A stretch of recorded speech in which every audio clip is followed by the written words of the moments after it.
Hello guys, good morning po. Welcome po sa aking reality vlog. Kumusta po kayo mga kabayan? Ako po ngayon ay magbibigay lang ng konting reaction video dun sa napanood ko kahapon yung post po ni Ka-Business about tong kay Kuya Buknoy dun sa anak na hindi pa umuwi sa kanila. So napanood ko po yung kahapon, paggising ko kasi yun agad ang bubungan. Yun. Ito po yung sana ang ko lang ngayon is makita or umuwi na yung anak nila Kuya Buknoy. Kasi bilang magulang talagang mag-aalala ka. Imagine 3 months, walang komunikasyon sa kanila yung anak nila na nagtatrabaho po. Diyan lang din sa Maynila. So, alam nila kung anong pangalan ng company, pero nung sinurse nila guys is kulang sa information. So, work from home, siguro yung opisina nila sa bahay lang para sa computer. Kasi nga nung time doon, tumatawag sila, nakakausap naman nila, nakakarinig sila ng yung tunog ng keyboard, tapos may kausap yung anak. Gusto nilang bisitahin, kaso bawal nga daw puntahan.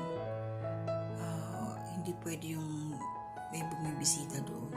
So parang alam niyo naman sa Maynila guys, mahirap mag-isip ng masama. Di ba maraming mga sindikato ngayon? Kasi kung ang trabaho mo is talagang okay, legal or something, meron ka namang day off, so makakauwi ka. So, parang natural, mo sila Kuya Buknoy, iyak nang iyak sila, kawawa, nakakaawa sila. Kasi di ba pag ganito tayo mga magulang, pag wala na tayong contact sa anak, mag-aalala na tayo, ano na kaya nangyari sa kanya, nasaan na kaya yung anak ko, bakit gano'n, bakit? So marami. So ngayon, lumapit sila kay Ka-Business para tulungan sila manawagan na kung sino man yung makakapanood doon sa vlog nila na nakakakilala doon sa bata, sa anak na panganay ay ma-relay yung message na kung pwede tawagan sila, kumunta, umuwi, or kahit ano para maibsan o mawala yung kaba ng magulang. Kasi kung ano-ano na naiisip nila guys na mga negatibo. So natural lang yun, diba? Kasi nga 3 months na. So sana sa mga oras na to may nakapanood na nakakilala doon sa anak nila Kuya Buknoy at nasabi na yung balita at sana safe siya, diba? Kasi bakit ganun, hindi nila alam kung nasaan yung pinapasokang trabaho. Kasi mayroon akong anak. So alam mo kung saan siya nagtatrabaho, mga estudyante ko pag pumapasok na ng school at kung umuwi. So ako kasi minomonitor ko sila, lalo't malayo ako. Tsaka dapat, pero hindi nila alam kung sino yung mga kaibigan ng kanilang anak, wala silang mga contact. Alam nyo guys, ito yung masasabi ko, tayong mga magulang hanggat maaari. Alamin natin kung sino yung mga best friend ng mga anak natin, saan sila pumupunta, contact number ng mga kaibigan in case of emergency. Kasi kailangan natin yun.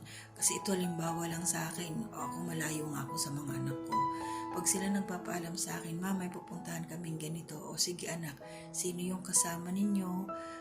Pagdating nyo doon, ibigay nyo sa akin mag-send kayo ng picture, tapos bigyan nyo ako ng pangalan ng kaibigan ninyo, kung sino yung kung may yung Facebook niya, para madali ko kayong makontak kung kinakailangan.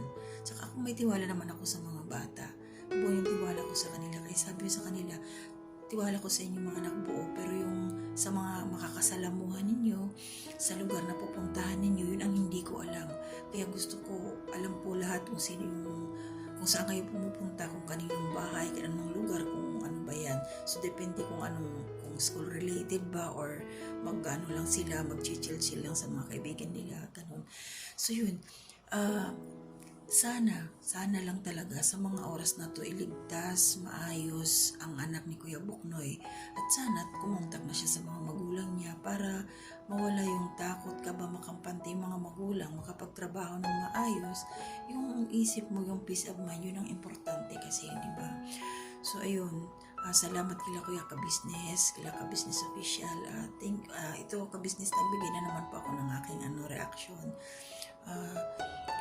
Naman to, sana tayo mga magulang makampante yung sa mga anak natin na kung saan man sila pumupunta ay laging ligtas, diba?